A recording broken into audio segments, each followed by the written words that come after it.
Mr. Secretary, good to see you again. In 2020, the Centers for Disease Control and Prevention reported that Ohio had the 5th largest overdose death rate in the country. In the same year, Ohio, fentanyl was involved in 81% of all of the overdose deaths, often with a combination of drugs.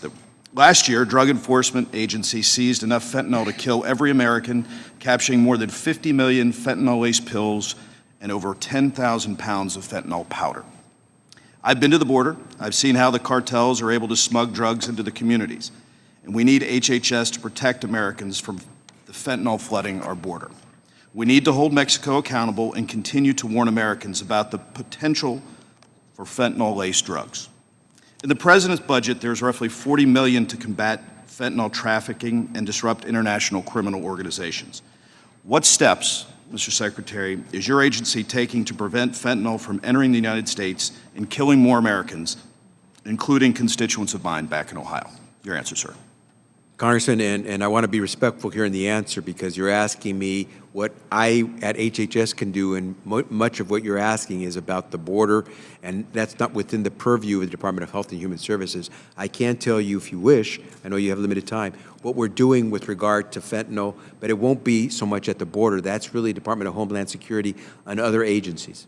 Okay.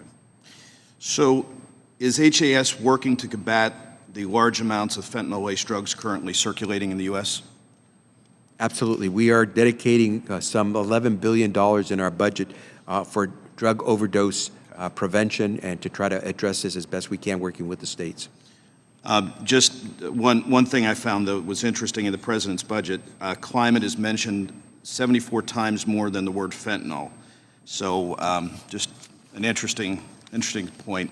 Real quick, I do want to just touch upon something that that we've seen, particularly during the COVID time, with our EMS personnel, and with the treatment in place that we've actually seen, and it's been really saving people a lot of money because, as you're well aware, our EMS personnel in the past, and currently most of our EMS personnel, are actually only paid if they take somebody to a hospital. But under this waiver program with this treatment in place, we're finding that these folks are able to actually save money by being able to diagnose it on site. So it's a good program. It's something that I know that works with your agency. I just wondered if you had any thoughts on that. You know, have 45 seconds.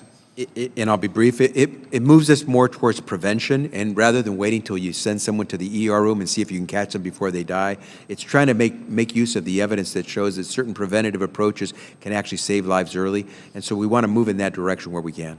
Okay. Thank you, Mr. Secretary. Mr. Chair, I yield back.